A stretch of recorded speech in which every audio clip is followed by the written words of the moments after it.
الحمد لله نحمده ونستعينه ونستغفره ونؤمن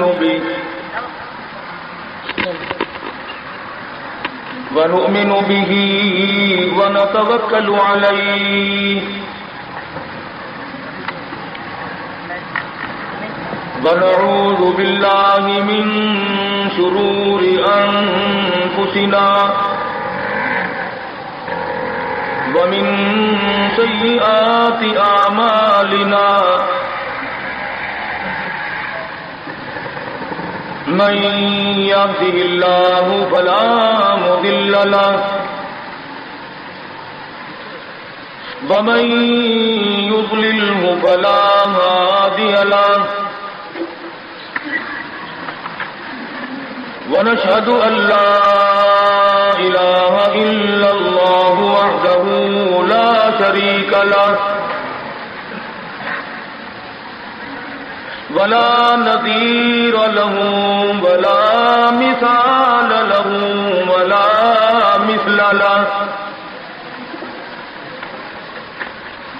ولا معين له ولا بصير له ولا مشير له ونشهد أن سيدنا وسندنا ونبينا وشفيعنا وهادينا ومرشدنا ومولانا إمام الأنبياء وسيد الأنبياء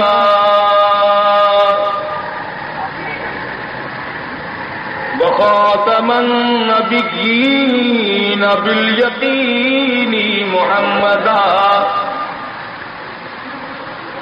باليقين محمدا عبده ورسوله أرسله بالحق بشيرا ونذيرا صلى الله تعالى عليه وعلى آله وأصحابه وأزواجه وذرياته وبارك وسلم تسليما كثيرا كثيرا أما بعد فأعوذ بالله السميع العليم من الشيطان الرجيم بسم الله الرحمن الرحيم يا أيها الناس اتقوا ربكم الذي خلقكم من نفس واحدة وخلق منها زوجها وبث منهما رجالا كثيرا ونساء واتقوا الله الذي تساءلون به والأرحام إن الله كان عليكم رقيبا وقال النبي صلى الله تعالى عليه وسلم النكاح من سنتي فمن رغب عن سنتي فليس مني وقال النبي صلى الله تعالى عليه وسلم من لم يرحم صغيرنا ومن لم يوقر كبيرنا فليس منا وقال النبي صلى الله تعالى عليه وسلم من أحيا سنتي عند فساد أمتي فله أجر 100 شهيد وقال النبي صلى الله تعالى عليه وسلم إذا ظهر الفتن وبالبدع فليظهر العالم علمه ومن لم يفعل فعليه لعنة الله والملائكة والناس أجمعين صدق الله مولانا العلي العظيم وصدق رسوله النبي الكريم ونحن على ذلك لمن الشاهدين والشاكرين والحمد لله رب العالمين. درود شریف. اللهم صل على محمد وعلى آل محمد كما صليت على إبراهيم وعلى آل إبراهيم إنك حميد مجيد. اللهم بارك على محمد وعلى آل محمد كما باركت على إبراهيم وعلى آل إبراهيم إنك حميد مجيد.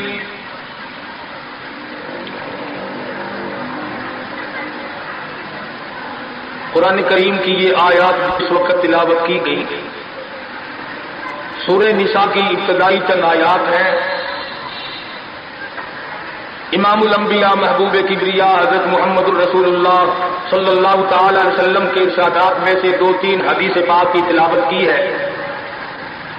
خدا بند کریم اپنے فضل و کرم سے اس آیت کی تشریح اور حدیث پاک کا مفہوم سمجھانے کی توفیق عطا فرمائے.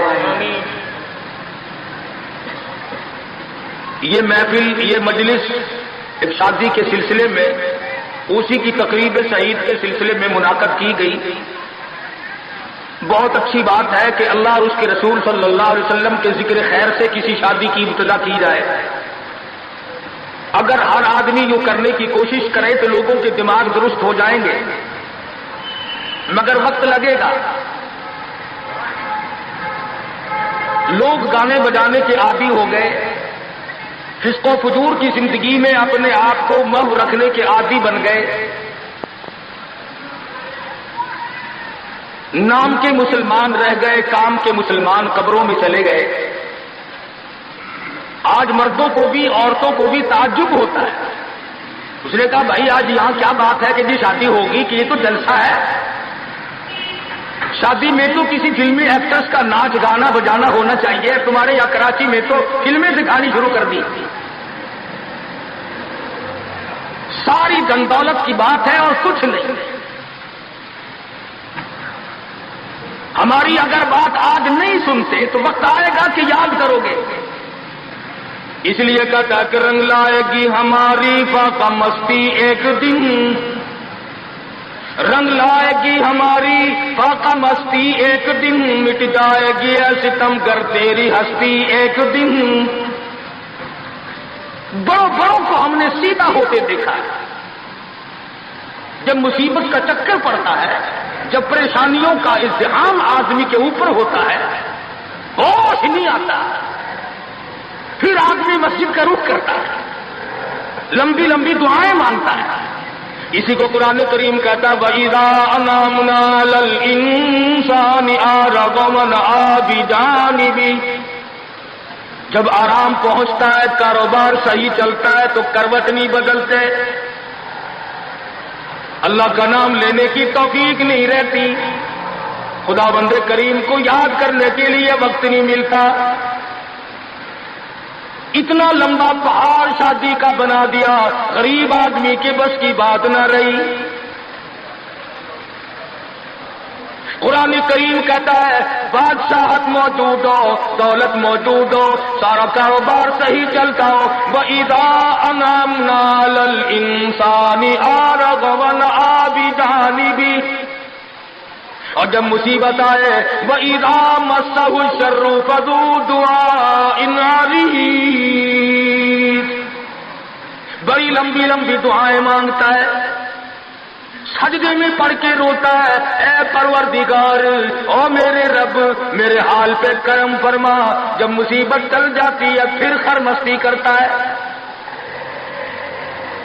امام الانبیاء محبوب کبریا حضرت محمد مصطفیٰ صلی اللہ تعالی علیہ وسلم کی شادی کا وقت آیا. آپ بالکل نادار ہیں، مفلس ہے، غریب ہے. ایک عورت نے آ کر آپ سے بات کی کہ آپ کی شادی کر دی جائے. قربان جاؤں، ارشاد فرمایا میری شادی ہوگی کیسے؟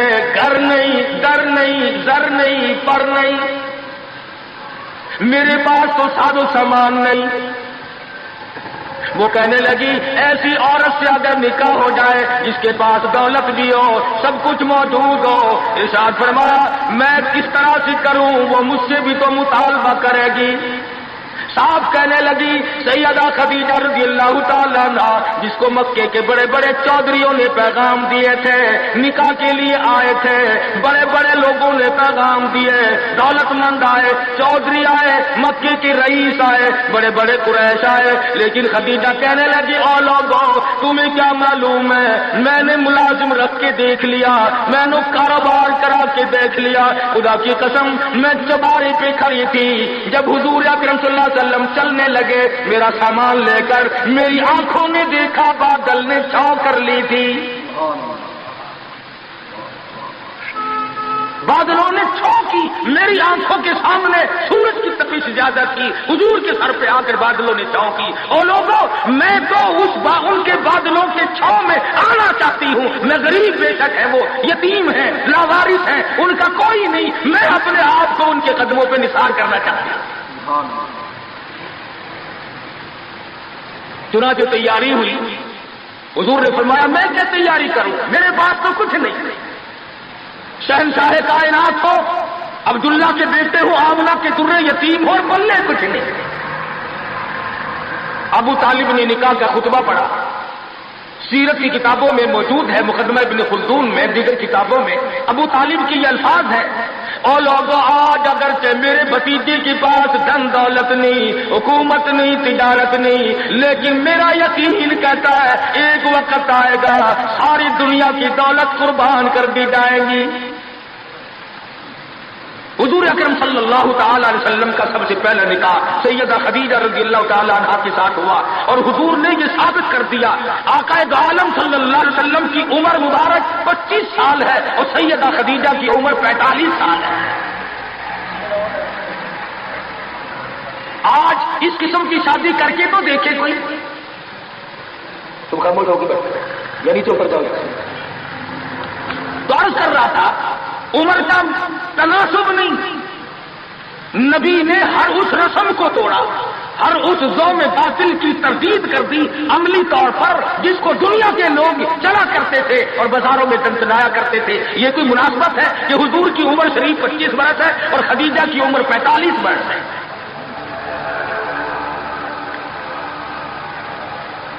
عمر والے مسئلے کو ختم کر دیا گیا۔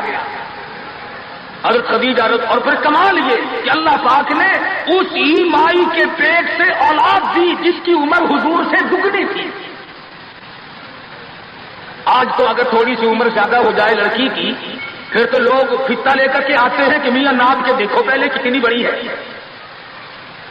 کون ظلم کرتا ہے، کون گمان کرتا ہے؟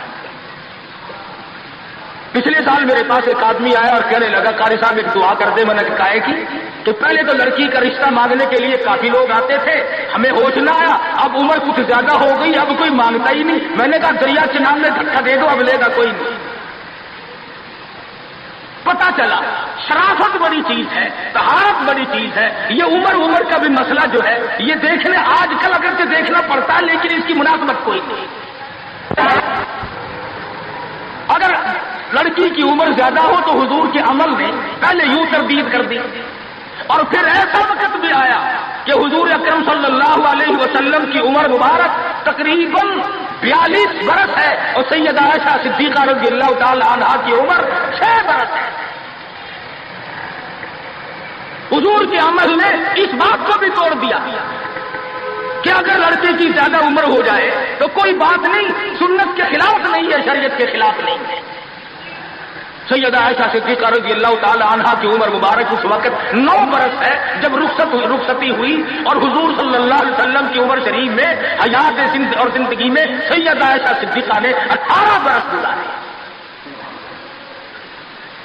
تو میں عرض کر رہا تھا سیدہ خدیجہ رضی اللہ تعالی عنہا کا جب انتقال ہو گیا تو بچیوں کا تمام دیکھ بھال، نگرانی اور سارا اہتمام حضور کے گلے میں آ پڑا۔ آپ بڑے پریشان ہوئے، غرض ہے کہ آپ نے اپنے عمل سے یہ سارے کے سارے زندگی کی جتنی رسومات تھی ان سلم کے بارے میں قرآن کریم نے صراحت کے ساتھ فرما دیا، وَوَجَدَكَ عَائِلًا فَأَغْنَىٰ۔ اور میرے نبی ہم نے خدیجہ کے مال کے ساتھ آپ کو بے نیاز اور مستغنی بنایا. خدیجہ رضی اللہ تعالیٰ عنہ مکے کی تاجرہ تھی، مکے کی رئیسہ تھی، مکے کی بہت بڑی دولت مند تھی، لیکن گھر میں حضور کے آ کر پھر یہ ہاتھ نہیں رکھا یہ دولت میری ہے، یہ مال میرا ہے، حضور کے سپرد کر دیا. اور میرے آقا میری جان بھی، میرا دل بھی، میرا ایمان بھی، میرا مال بھی سارے کا سارا آپ کے حوالے. سیرت کی کتابوں میں موجود ہے، حضور نے فرمایا خدیجہ عورت ذات ہے، میرے حوالے مال کرے گی، کل کو ختم ہو جائے گا، پچھتائے گی. عرض کرنے لگی میرے آقا آپ چاہے ایک دن میں ختم کر دیں میں اف نہ کروں گی. چنانچہ دوسرے ہی دن حضور اکرم صلی اللہ علیہ وسلم نے محض چند دنوں میں جتنی خدیجہ کی دولت تھی ساری مکے کے غریبوں میں تقسیم فرما دی. آج کل تو لڑکی جو کپڑا جو جہیز لے کر آئے ایک ایک چیز پہ اصل تو گھر والے انشاءاللہ نام لکھ کر بھیجتے ہیں، پہلے سے ہر چیز پہ نام لکھا ہوا ہوتا ہے، اور نام نہ بھی لکھا ہو اس کی نظروں میں ہے. بجا لے کوئی اگلے گھر کا آدمی اس کی لائی ہوئی چیز کو ہاتھ تو لگا کے دیکھے، میاں تم کون ہوتے ہو میں لائی. سیدہ خدیجہ کے عمل نے اس بات کی بھی تردید کر دی کہ جب تم شادی ہو کر کے آ گئی ہو تو تم بھی اور تمہارا مال بھی سب اس کے سپرد ہے. حضور صلی اللہ علیہ وسلم نے اپنی 11 شادیاں فرمائی اور 4 بیٹیوں کی شادیاں فرمائی. سیدہ رقیہ رضی اللہ تعالیٰ عنہ کی شادی عثمان بن نورین رضی اللہ تعالیٰ عنہ کے ساتھ فرما دی. دونوں کے دونوں میاں بیوی ایک جگہ بیٹھے تھے، حضور تشریف لے آئے، فرمانے لگے رب اکبر کی قسم میں نے ساری زندگی میں اتنا حسین جوڑا نہیں دیکھا. اور حضرت رقیہ رضی اللہ تعالیٰ عنہ نے حضرت عثمان کے ساتھ لگ کر حبشے کی ہجرت فرمائی، پھر مدینہ منورہ کی ہجرت فرمائی. اس لیے قرآن کریم نے فرما دیا یا ایھا الناس، اے لوگوں، او انسانوں، او آدمیوں، اور مردوں، اے عورتوں، اتقوا ربکم، ڈرو اپنے پروردگار سے. کس معاملے میں ڈرے، کن حالات میں ڈرے، کیا کرتے ہوئے ڈرے؟ ربکم الذی خلقکم من نفس واحدۃ وخلق منها زوجها وبث منهما رجالا کثیرا ونساء. اے لوگوں ڈرو اس پروردگار سے تمہیں ایک آدمی سے اور ایک عورت سے پیدا کیا گیا، یعنی آدم علیہ السلام سے اور حضرت حوا سے تمہیں پیدا فرمایا پروردگار عالم نے. اس لیے قرآن کریم کا مطلب کیا ہے، مقصد کیا ہے، منشا کیا ہے یوں ڈرانے سے، کس لیے ڈرا رہے ہیں؟ خداوند عالم فرماتے ہیں اگر تو امیر آدمی ہے، لڑکی غریبوں کی ہے تو مجھ سے ڈر جا. یہ عیب نہ بنا کہ لڑکی غریب کی ہے میں امیر ہوں، کیوں؟ میں وہ بے نیاز ہوں، شام کو سوئے لکھا پتی، صبح کو اٹھے تو ٹکڑوں کا محتاج. میں ایسا بھی کہہ دیتا ہوں شام کو سوئے بادشاہ، صبح کو اٹھے تو جیل کی کوٹڑی میں پڑا. میں ایسا بھی کر دیتا ہوں کہ کروڑوں کا مالک ہے، اگر موت آ گئی تو کفن چندے کا پڑ رہا. فرمایا لڑکی والوں کو یہ حق نہیں کہ وہ لڑکے کے بارے میں یہ کہیں کہ یہ تو غریب ہے ہم اس کو کیسے دیں. آؤ پھر قرآن کریم سے پوچھ لیں، ہم مسلمان ہیں، ہمارا قرآن پہ ایمان ہے، محمد عربی صلی اللہ علیہ وسلم کے فرمان پہ ہم سب کا ایمان ہے. آؤ قرآن سے پوچھیں کہ لڑکا لڑکی کی جب شادی کرنے کی نوبت آئے تو کیا دیکھنا چاہیے، کیا ڈھونڈنا چاہیے، کیا تلاش کرنا چاہیے. قرآن کریم سے ہم نے پوچھا کیا بنگلہ دیکھے، فرمایا نہیں. آج بنگلے والا کل کو قبر میں ہو سکتا ہے، آج بنگلے والا کل کو فٹ پاتھ پہ سو کر کے وقت کاٹنے والا بن سکتا ہے. کوٹھی والا تلاش کرے، فرمایا نہیں. کوئی اونچی ملازمت والا، اونچی پوسٹ والا لڑکا تلاش کرے، فرمایا نہیں. زیادہ لکھا پڑھا دیکھے، فرمایا نہیں. دھن دولت والا دیکھے، نہیں. کاروبار والا تلاش کریں، فرمایا نہیں. لڑکی بھی اسی طرح سے مالدار کی تلاش کریں، فرمایا نہیں. دولت مندوں کی تلاش کریں، نہیں. پھر اے اللہ کے قرآن قرآن تو ہمیں بتا، ہم کیا معلوم کریں، کیا دیکھیں، کیا سنبھالیں، کس چیز کی تلاش کریں؟ فرمایا وَلَا تَنكِحُوا الْمُشْرِكَاتِ حَتَّىٰ يُؤْمِنَّ۔ نعرہ تکبیر! فرمایا لوگوں، اگر مجھ خدا سے پوچھتے ہو، میرے قرآن سے پوچھتے ہو، میرے نبی سے پوچھتے ہو، تو میں تو تمہیں ایک پہچان بتاؤں گا، ایک واقعہ بتاؤں گا، ایک نظریہ بتاؤں گا، ایک کیفیت بتاؤں گا۔ تمہیں سب سے پہلے یہ دیکھنا پڑے گا وَلَا تَنكِحُوا الْمُشْرِكَاتِ حَتَّىٰ يُؤْمِنَّ۔ اگر لڑکی مشرکہ ہے، شرک کرتی ہے، شرک کرتی ہے، الہ العالمین شرک تو کرتی ہے مگر مالدار بڑی ہے، اے پروردگار عالم شرک تو کرتی ہے لیکن خوبصورت بڑی ہے۔ فرمایا وَلَأَمَةٌ مُؤْمِنَةٌ خَيْرٌ مِّن مُّشْرِكَةٍ وَلَوْ أَعْجَبَتْكُمْ۔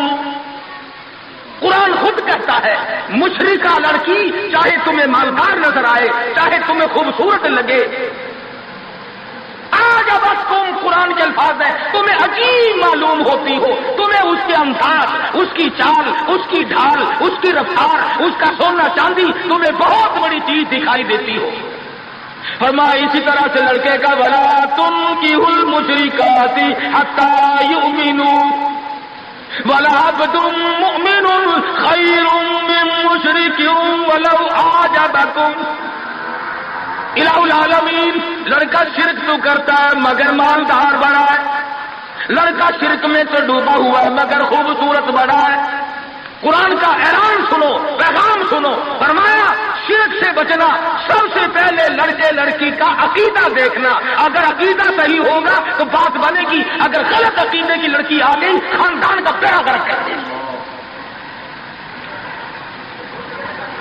حافظ جمال صاحب بولی شاہ قلندر رحمت اللہ علیہ پانی پت میں مزار ہے، میں اب ہندوستان گیا تھا تو اب بھی حاضری دینے گیا تھا۔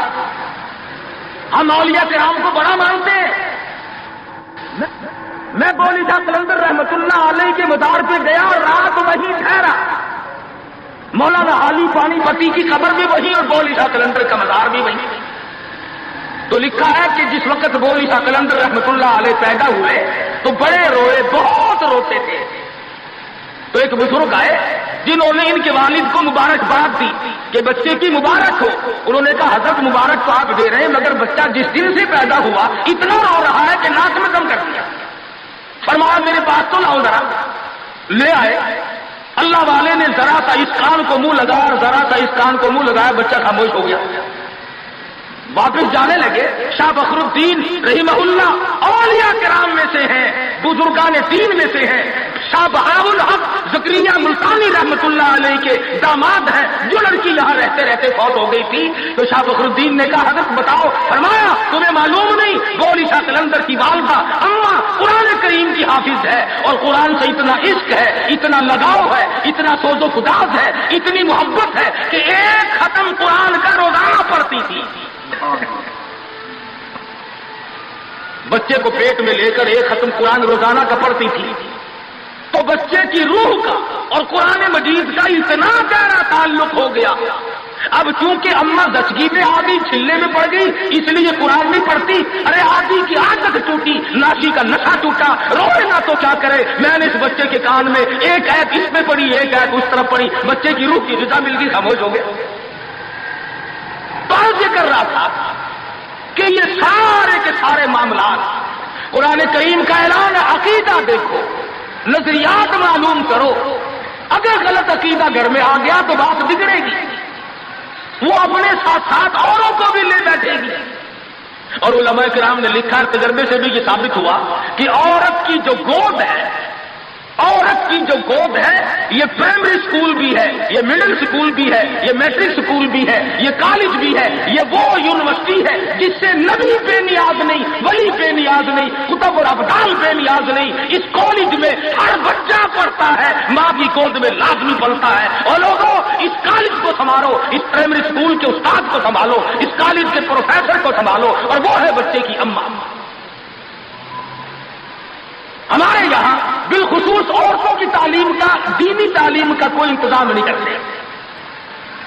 بچپن میں چھوٹی چھوٹی بچیاں مسجد میں وقت بے وقت گئیں اور قرآن کریم پہ انگلی پھیر لی، مٹھائی تقسیم ہو گئی کہ آج پروین کا قرآن ختم ہو گیا. نہ اسے عقیدے کا پتہ، نہ اسے نظریے کا پتہ، نہ اسے یہ معلوم کہ میں مسلمان ہوں اور مجھ پہ کن چیزوں کا فرض منصبی جو ہے وہ لاگو ہوتا ہے. لعلہم یتذکرون، میرا کام ہے تمہیں قرآن کی آیتیں کھول کھول کے سمجھا دینا. اب عقل پکڑو یا مت مار لو، وہ تمہاری مرضی. تو فرمایا اتقوا ربکم الذی خلقکم من نفس واحدہ.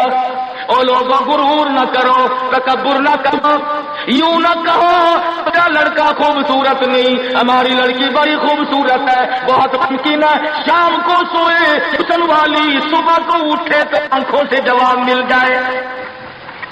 اس لیے کالے گورے کی بات کو لانا یہ بھی خدا کی خود پر اعتراض ہے، اور مالدار خیر مالدار کی بات کرنا یہ بھی خدا بند عالم کے اعتراض ہے، ذات پہ اعتراض ہے. فرمایا الذی خلقکم من نفس واحدۃ وخلق منها زوجها وبث منهما رجالا کثیرا ونساء. ایک آدم کی اولاد، ایک حوا کی اولاد، کسی کو کسی طرح کا فخر کرنے کی اجازت نہیں، کسی کو کسی طرح کا غرور کرنے کی اجازت نہیں، کسی کو کسی پر فوقیت جتانے کی اجازت نہیں. ہاں فرمایا ان اکرمکم عند اللہ اتقاکم ان اللہ علیم خبیر. تقوی، پرہیزگاری، عند اللہ اتقاکم ان اللہ علیم خبیر. تقوی، پرہیزگاری، اللہ اللہ کرنا، اللہ کی حضور میں زیادہ سجدے کرنا، یہ ایک حکمت ایسی ہے جو آدمی کو اونچا کر دیتی ہے. علماء کرام نے لکھا ہے مکہ معظمہ میں اللہ پاک مسلمان کو زیارت نصیب فرمائے بیت اللہ شریف کی. آمین بھی نہ کہیو، عقید میں آمین بھی مہنگی ہو گئی ماشاءاللہ، اور ساری چیزیں تو مہنگی ٹھیک ہے، چلو تمہارے یہاں آمین بھی مہنگی ہو گئی. کیا کہنے تمہاری سہولیتوں کے. مکہ مکرمہ میں ایک شخص ایک باندی کا ہاتھ پکڑے ہوئے ہے اور وہ کہنے لگا میں اس کو 20 اشرفیوں میں بیچتا ہوں. ایک بزرگ تھے بغداد کے رہنے والے، انہوں نے آپ کی اتنی کم قیمت کیوں بتا رہا ہے؟ وہ کہنے لگا اس میں عیب ہے. کیا عیب ہے؟ اس نے کہا کہ یہ ہے کہ ساری رات نماز پڑھتی ہے اور سارا دن روزہ رکھتی ہے، اس میں یہ نقص ہے. اللہ والے نے خرید لی. اس نے کہا چلو میری ساتھ نماز پڑھ کے دیں، ایک کے بجائے 2 اللہ اللہ کیا دیں گے. چنانچہ عشاء کی نماز کے بعد اس باندی کی پوچھا کہ ہے میرے مالک کام ہے میرے متعلق؟ کہا کوئی نہیں. ہے کہ عشاء کی نماز کے بعد مصلی پہ کھڑی ہوئی تھی، صبح کی اذان ہو گئی، قرآن پڑھتی رہی ساری اور جب دن تو کہنے لگی اللہ والے تم بغداد میں رہتے ہو، کوئی قرآن سن. انہوں نے 2 آیتیں پڑھی، ہوش ہو گئی، منہ پہ پانی کے چھینٹے پڑے، پھر ہوش آیا، پھر قرآن کی 2 آیتیں پڑھی. سورت حدیث پوری نہ پڑھ سکے تھے، ایک ہماری اور جان دیں. کیسا ذوق تھا، کس قسم کی محبت تھی اللہ پاک جانوں سے، اور کیا ایمان تھا کہ قرآن کریم کی شہید ہوگی. کوئی تلوار شہید ہوگا، کوئی لوہا شہید بنے گا، کوئی پتھر کھا کے مرے گا، ڈوب کے مرے گا، کوئی آگ میں جل کے مرے گا، کوئی ایکسیڈنٹ میں مرے گا. یہ اللہ علی خدا کا قرآن سن کے مرے گا. آج ہمیں یہ بات کہاں نصیب ہے؟ حضور اکرم صلی اللہ علیہ وسلم نے صحابہ کرام کو نکاح کی سنتوں کی تعلیم دی. ہمارے یہاں تو اتنا بکھیرا بنا دیا کہ اب سنتوں کی تاریخوں کو پوچھتا ہی نہیں. حالانکہ خدا بند عالم روزہ اپنی قدرت کے تماشے دکھاتے ہیں. ابھی ہفتہ نہیں ہوا ایک بس فیصلہ آباد سے بارات لے کر کے چلی اور اس کے بس لاہور سے بارات لے کر کے چلی. شیخو پورے کے قریب تصادم ہوا، 9 آدمی ایک طرف سے، 7 آدمی ایک طرف سے، 3 آدمی موقع پہ مر گئے. دلہا بھی، دلہے باپ بھی، ماں بھی، بھائی بھی، سارا خاندان ختم. کیا پروگرام لے کر کے چلے ہوں گے، کیا ارادے لے کر کے چلے ہوں گے کہ یہ خوشی منائیں گے. لاہور کے جس محلے میں دلہن آنا تھا ہم اس محلے میں ٹھہرے ہوئے تھے، سجا رکھا ہے، یہاں مشہری بچھائی ہے، یہاں سامان رکھیں گے، یہاں فریج رکھا جائے گا، یہاں پنکھے رکھے جائیں گے، یہاں پر تمام مہمان ٹھہریں گے. قسم انتظار ہے سامان کا، اور کچھ دیر کے بعد 7 آدمیوں کے چھیچڑوں اور گٹڑیوں کی گٹڑیاں بن گیا. اس لیے ہمیں ہر حال میں اللہ کے قہر اور غضب سے ڈرنا چاہیے. ڈرتے نہیں. ہمارے ملتان میں ایک بہت بڑے ٹرانسپورٹ نے اپنی بچی کی شادی کا پروگرام بنایا تو برات بھی بہت بڑی آنی تھی، بڑے گاجے ہو رہے تھے، بڑا تھیٹر تماشا کھانا پکانا. اچانک ٹیلی فون یہ شور کوٹ کے پاس ٹکر ہوگی، ساری کار ختم ہو گئی، اس میں لڑکا تھا وہ بھی ختم ہو گیا. تو کسے معلوم صبح کیا ہو جائے گا اور شام کو کیا ہو جائے گا، کل کیا ہو جائے گا، کون جانتا. یہ تو آج ہم پر نصیب لوگ ہیں، اللہ کی ذات پر ہمارا یقین نہیں، اور پھال کھولنے والوں کو یقین کر لیتی ہیں، عورتیں بھی اور مرد بھی. ہاتھوں کی لکیر دیکھ کر لوگ تقدیر بتاتے ہیں. ساری عمر قرآن پڑھنے کے بعد اپنی تقدیر کا پتہ نہیں. میں کہتا ہوں کہ نبی کو اپنی تقدیر کا علم نہیں کہ صبح کیا ہوگا، رسول کو علم نہیں، وقت کو علم نہیں. اور یہ فٹ پاتھ پہ بیٹھ کر لوگوں کے ہاتھوں کی لکیر دیکھ کر تقدیر بتاتے ہیں، جس پر یقین کیا جاتا ہے. ہم ہیں مسلمان. ایک مرتبہ لاہور میں فٹ پاتھ پہ بیٹھا ہوا آدمی لوگوں کے ہاتھوں کی لکیر دیکھ رہا تھا اور تقدیر بتلا رہا تھا. بڑے لوگ کھڑے تھے، اچھے خاصے بڑے لوگ. کسی کو کہتا تھا تجھے بڑی اونچی ملازمت ملے، بہت اونچی پوسٹ پہ تو جائے گا. بس بابو جی اکڑ جاتے تھے، کہنا بس کیونکہ گورنر سے کم تو نہیں دوں گا نا. اور ایک کو وہ لکیریں دیکھ کے کہنے لگا کہ تمہاری بہت فرسٹ لیڈی کے ساتھ شادی ہوگی. تو وہ تو بہت ہی چوڑا ہو گیا. اس نے کہا کیا بات ہے. اور لوگ پیسے بھی دے رہے تھے، تقدیر لکھ رہے تھے. ہم مجمے میں کھڑے تھے، میں نے اپنے دوستوں سے کہا کہ یار آؤ ذرا ہم بھی دیکھیں تقدیر بتانے والوں ایسا ہے. وہ مجمے میں سے آگے کو نکل کر میں نے بھی آگے ہاتھ کر دیا. میں نے کہا سائی جی ذرا دیکھو میری تقدیر شادی ہے کہ نہیں. وہ بدبخت اچھی طرح دیکھی بھی نہیں. میرا ہاتھ جھٹک کر کے کہنے لگا نہیں میری شادی نہیں ہوتی. تو میں کہا کھوتے تیرے باپ کے آپ سے بچے کھیل رہے ہیں، تجھے کیسے معلوم ہو گیا کہ شادی نہیں ہونی. البتہ اگر تو دوسری شادی کے بارے میں کہتا ہے تو بات اور ہے. اس کا کھیل ختم ہو گیا. غلط عقیدے کی طرف بہت جلدی لوگ بھاگ جاتے ہیں. صحیح بات کی طرف محمد عربی صلی اللہ علیہ وسلم نے لوگوں 23 برس قرآن سنایا، قرآن بتایا، صحابہ کرام کا لشکر تیار کیا، ان کی زندگیوں میں انقلاب برپا کر دیا. ارے ٹھوک کے جاؤ مسلمان کہلاتے ہوئے آج نہ نبی کی صورت ہے، نہ نبی کی سیرت ہے، نہ نبی کی سنت ہے، نہ نبی کا طریقہ ہے. ارے آج تک کسی عورت نے ہم سے یہ نہیں پوچھا کہ ہمیں فاطمۃ الزہرا کا لباس تو بتاؤ. آج تک کسی مائی نے ہم سے یہ نہیں پوچھا خدیجہ کا لباس بتاؤ. کوئی ماں بہن آج تک یہ پوچھ نہیں رہی ایسا صدیقہ اللہ تعالیٰ عنہا کا لباس بتاؤ، ام حبیبہ کا لباس بتاؤ، ام سلمہ کا لباس بتاؤ، رقیہ ام کلثوم زینب کا لباس بتاؤ. کون پوچھے؟ کرنا ہو تو پوچھے. مدنی کریم صلی اللہ تعالی علیہ وسلم نے صحابہ کرام کی زندگی میں انقلاب برپا کر دیا. شادیاں حضور سے پوچھ کے کرتے ہیں. خدا کی قسم وہ شادیاں کتنی متبرک ہوں گی، کتنی برکت والی ہوں گی جن میں حضور نکاح پڑھانے کے لیے تشریف لاتے تھے. صحابی ہے مدنی کریم صلی اللہ علیہ وسلم کا، غریب ہے، نادار ہے، شکل کا بھی ایسا ہی ہے، چھوٹے سے قد کا صحابی ہے مگر حضور کا دیوانہ. دریائے کرم جوش میں آیا، فرمایا جی تم نے شادی کی کہ نہیں؟ عرض کی یا رسول اللہ میری شادی کون کرے، غریب ہوں، نادار ہوں، مفلس ہوں. فرمایا جا فلاں صحابی کے پاس چلا جا، اس کے پاس لڑکی ہے، میری طرف سے جا کے پیغام دے دے. اس نے پیغام دیا، منظور ہو گیا، بڑا خوشی خوشی آیا، آ کے کہنے لگا کالی کملی والے صلی اللہ علیہ وسلم میرا کام بن گیا، میرا گھر بسے گا، میری چوک بسے گی، میرا گھر آباد ہوگا، مگر میرے پلے کچھ نہیں. فرمایا جا عثمان غنی سے 300 درہم قرض لے لے، تیرا قرض میں محمد رسول اللہ ادا کروں گا. وہ کتنے خوش نصیب ہوں گے لوگ جن کی امداد شادی میں حضور فرمائے اور ضامن بن رہے.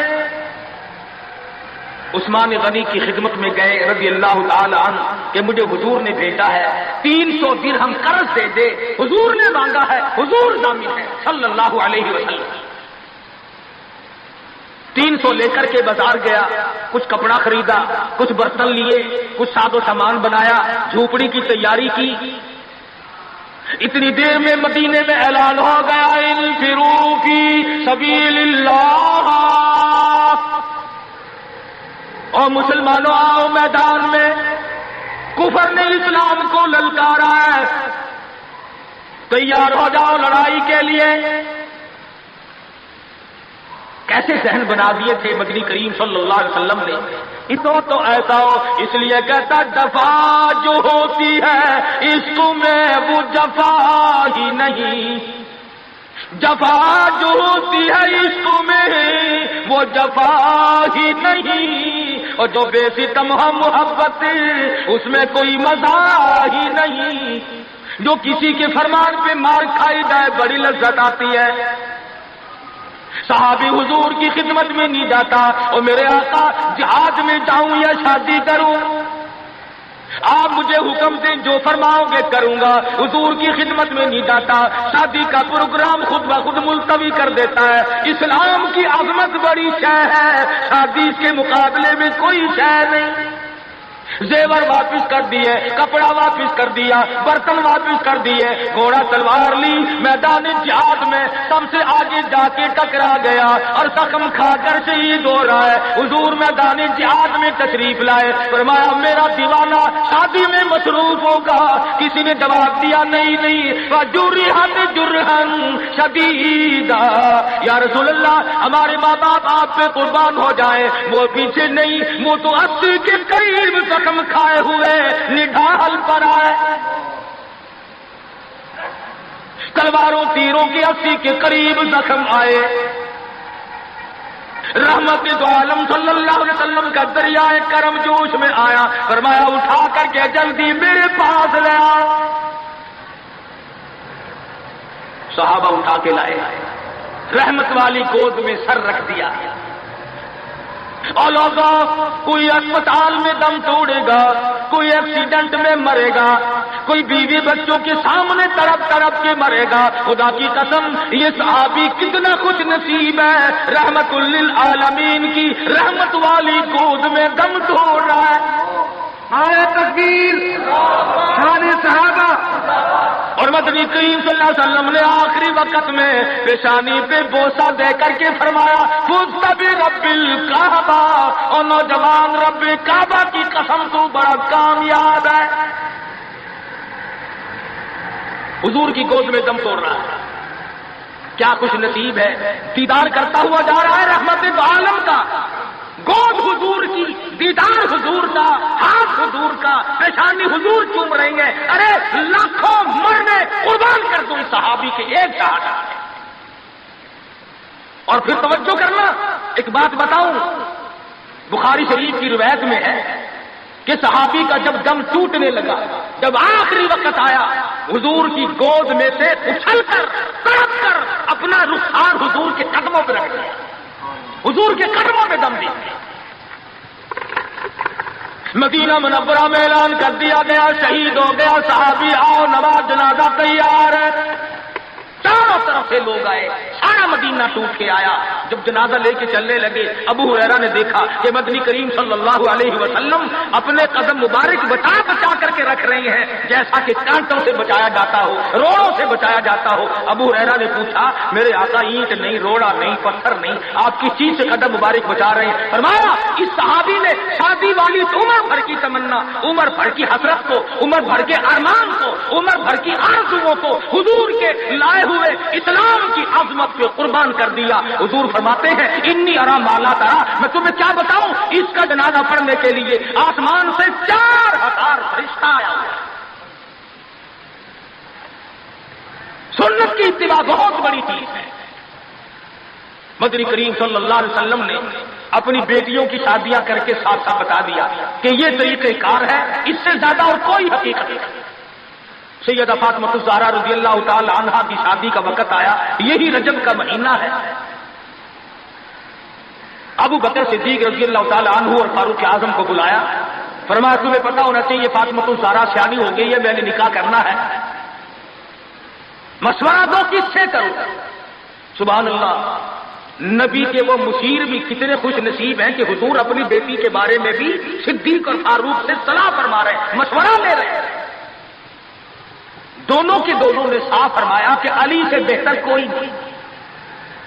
اندازہ لگاؤ وہ آپس میں اتنی محبت رکھتے تھے کہ ایک دوسرے کی شادی کے بارے میں حضور کو مشورہ دے رہے ہیں۔ فرمایا بہت اچھا، علی مرتضیٰ کو بلاؤ۔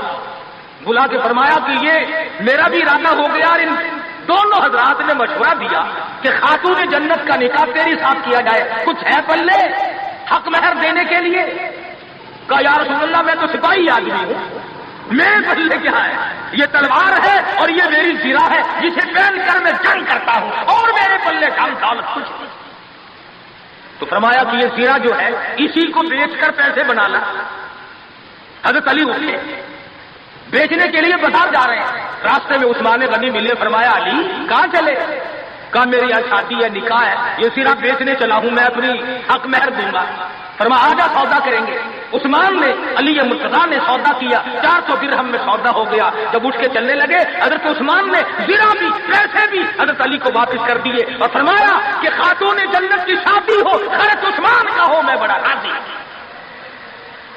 حضرت عثمان غنی رضی اللہ تعالیٰ عنہ سے پیسے لے کر حضرت علی حضور کے جب خدمت میں گئے تو فرمایا زرہ بھی لے آئے، پیسے بھی لے آئے؟ کہ ہاں۔ عثمان نے سب کچھ دے دیا۔ حضور صلی اللہ علیہ وسلم کے بے ساختہ ہاتھ اٹھ گئے، فرمایا عثمان تجھ پر خدا رحم کرے، تو نے ساری عمر میرا ہاتھ بٹایا۔ تو حضرت عثمان غنی سے حضور بڑے راضی تھے۔ ایک چکی خریدی گئی، ایک مشکیزہ خریدا گیا، اور حضور صلی اللہ علیہ وسلم نے سادگی کے ساتھ نکاح فرمایا اور رخصت کر دیا، اور خود حضور سر پہ ہاتھ پھیر کر رخصت فرمانے کے لیے تشریف لے گئے اور برکت کی دعا کر کے واپس آ گئے۔ بتانا یہ چاہتا تھا کہ شادیوں کو لمبی چوڑے پکھنڈ اور یہ جو بنانا ہے وہ ہم نے بنائے، یہ سارے کا سارا رسموں کا کنواں ہم نے کھودا ہے۔ مہینوں پہلے انتظامات، مہینے پہلے بعد کو انتظامات، پھر لینا دینا۔ آج کل ویسے بھی چیزیں نہیں ملتی، ماں سر میں درد ہو جاتا ہے کہ چینی کیسے پیدا کرے، گھی کیسے پیدا کرے، کہاں سے لائے اور کیا کیا جائے۔ میں یہ کہتا ہوں کہ لوگوں سادگی پہ آ جاؤ، نبی کی سنت پہ آ جاؤ، نبی کی غلامی میں آ جاؤ، اللہ اس کے رسول کے فرمان پہ آ جاؤ، سارے مسئلے چٹکیوں میں حل ہو جائیں گے انشاءاللہ۔ کوئی تکلیف نہیں کسی کو ہوگی، بالخصوص شادی کے بارے میں۔ آج غریب آدمی سوچتا ہی رہ جاتا اور بنتا ہی کچھ نہیں۔ تو صحابہ کرام نے اپنی زندگیوں میں ایسی تبدیلی کی تھی۔ سیدنا سلمان فارسی نے حضرت طلحہ سے کہا کہ طلحہ فلاں صحابی کے پاس لڑکی ہے، میں نکاح کر لوں گا، میرا بھی گھر بس جائے گا، ذرا تو پیغام دے کے آ۔ حضرت طلحہ جب پیغام دینے گئے تو گھر والوں نے کہا کہ بھائی سلمان کو تو ہمارا پروگرام نہیں بنتا، البتہ اگر تو چاہے تو ہم ابھی نکاح کرتے ہیں۔ انہوں نے کہا چلو میرا ہی کر دو، وہ نکاح ہو گیا۔ 8 دن یا 15 دن یا مہینے کے بعد حضرت سلمان کی نظر پڑی، فرمایا طلحہ یار تیرے ذمے کام لگایا تھا، جواب نہیں دیا۔ حضرت طلحہ نے گردن جھکا دی، فرمایا میں شرم کے مارے تیرے پاس نہ آیا، گیا تو تیرے لیے تھا، انہوں نے میری ساتھ نکاح کر دیا، تجھ سے ملتے ہوئے شرم آئی، تیرے کام گیا تھا، میں نے اپنا کام کر لیا۔ سلمان فارسی کا عمل دیکھو، نبی کی صحبت کا اثر تو دیکھو، نبی کی نظر کرم کا جلوہ تو دیکھو۔ سلمان میں رو پڑے، فرمایا طلحہ مجھے تجھ سے خود شرم آتی ہے، مقدر میں تو تیرے تھی، میں بیچ میں ٹانگ کیوں اڑا رہا تھا۔ آج ہمارے میاں یہ میری مانگ لے کے چلے ہو، میں دیکھ لوں گا تم کیسے بیٹھو گے۔ روزانہ اخبارات میں قتل آتا ہے، یہ منگیتر کو بھی مار دیا اور دوسرے کو بھی مار دیا، اور بے ایمانوں مارنا مرانا چھوڑ دو، کیا قصہ ہے؟ تو میں عرض کر رہا تھا کہ یہ ساری زندگی شادی کی ہو، غمی کی ہو، ہماری حضور اکرم صلی اللہ علیہ وسلم کے فرمان کے مطابق ہونی چاہیے، پھر ہماری خوشیاں بھی رہیں گی، اور جتنی سادگی برتو گے اتنا ہی اس میں فائدہ ہوگا۔ افزائش نسل کے لیے اللہ پاک نے ایک ذریعہ بنایا۔ عیسائیوں میں کچھ اور طریقہ ہے، یہودیوں میں کچھ اور طریقہ ہے، ہندوؤں میں کچھ اور طریقہ ہے، سکھوں میں کچھ اور طریقہ ہے، اور ہمیں محمد مصطفیٰ صلی اللہ علیہ وسلم نے یہ طریقہ بتلایا کہ گواہوں کی موجودگی میں قاضی نکاح پڑھانے والا ایجاب و قبول کرتے، بس نکاح تو اس کا نام۔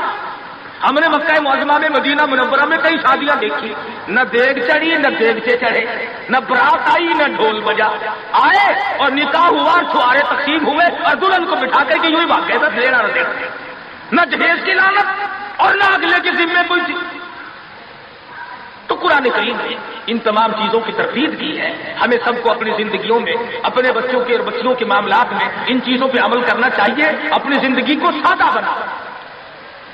خدا کے پیغام کو مانو، امن ہو جائے گا گھر گھر میں، قبیلے قبیلے میں، برادری برادری میں سکون آ جائے گا، چین آ جائے گی، راحت آ جائے گی۔ اس لیے کہ جب سادگی کے ساتھ کرنے کے عادی بنیں گے تو لوگوں کو تمام طرف سے ریس پڑے گی۔ اب ہمارے یہاں ملتان میں کافی لوگ شادیوں میں تقریر کرانے کا پروگرام بنانے لگ گئے، تو وہ باجے گاجے والی جو لعنت تھی اس سے چھٹکارا پا گیا۔ اور ویسے بھی مہنگا ہوگا سودا، اگر شادیوں میں رنڈیوں کو لاؤ تو وہ بھی 10-20 ہزار سے کم نہیں ہوتی، مولوی بیچارہ یوں ہی مل جاتا ہے، چلو اللہ اللہ بھی صحیح اور مفت میں کام بھی ہو گیا۔ تو کئی چیزیں ہیں، اس لیے اللہ پاک سے دعا کرو، مبارک ہو حجب دستار کو اور ان کے بھائیوں کو۔ میں اگرچہ جمعہ کبھی نہیں اپنا چھوڑا کرتا، پاکستان میں رہتے ہوئے ملتان جمعہ پڑھاتا ہوں، لوگ بہت دور و دراز سے آتے ہیں، مگر حاجی صاحب نے مجھے فرمایا کہ چھوٹی ہمشیرہ کا نکاح ہے اور وہ ہے جمعے کے دن۔ ابھی یہ سارے شادی جمعے کے دن کرتے ہیں اور ہماری ڈیوٹی جمعے کے دن۔ تو میں اس بات سے شرما گیا اور جمعے کے لیے میں اسی لیے ٹھہرا ہوا تھا۔ اللہ پاک کی شادی خانہ آبادی کو باعث برکت بنائے اور تمام خاندان کے لیے رحمتوں کا ذریعہ بنائے۔ اللہ پاک عمل کی توفیق عطا فرمائے۔ وآخر دعوانا ان الحمدللہ رب العالمین۔ بسم اللہ الرحمن الرحیم۔ اللهم صل وسلم وبارك على سيدنا ومولانا محمد النبی الامي الهاشمي وعلى اله واصحابه برة الكرام۔ پروردگار عالم ہم سب مسلمانوں کو حضور صلی اللہ علیہ وسلم کی سنتوں پہ عمل کی توفیق عطا فرما، ہم سب کو حضور اکرم صلی اللہ علیہ وسلم کا غلام بنا، حضور کی غلامی میں موت آئے، غلامی میں حشر ہو، عظمت اور محبت نصیب فرما۔ یا اللہ جتنی مشکلات بچے والوں کے لیے، بچیوں والوں کے لیے ہیں، یا اللہ سب کو آسان فرما دے، یا اللہ سب کی پریشانیوں کو دور فرما دے، اور ہر ماں باپ کو اس فرض منصبی سے ادا ہونے کے حالات اور اسباب پیدا فرما دے۔ یا اللہ سب کی بچیوں کو عزت آبرو کے ساتھ اٹھا اور تمام مسلمانوں کو حضور اکرم صلی اللہ علیہ وسلم کے فرمان کے مطابق ان کاموں کو کرنے کی توفیق عطا فرما۔ ہم سب کی عزت آبرو اور جان مال کی حفاظت فرما، سب بیماروں کو شفا عطا فرما، سب کی پریشانیوں کو دور فرما، سب کی مشکلوں کو آسان فرما، ہم سب کے والدین کی مغفرت فرما، ہم سب کے باپ دادا بڑے بزرگوں کی بخشش فرما۔ الہی جتنے بھی مسلمان مرد عورت قبروں میں چلے گئے سب کی بخشش فرما دے، ہم سب کو جنت الفردوس عطا فرما، جہنم کے دردناک عذاب سے محفوظ فرما۔ ربنا تقبل منا انك انت السميع العليم وتب علينا انك انت التواب الرحيم۔ صلی اللہ علی حبیبہ محمد وآلہ وصحبہ اجمعین۔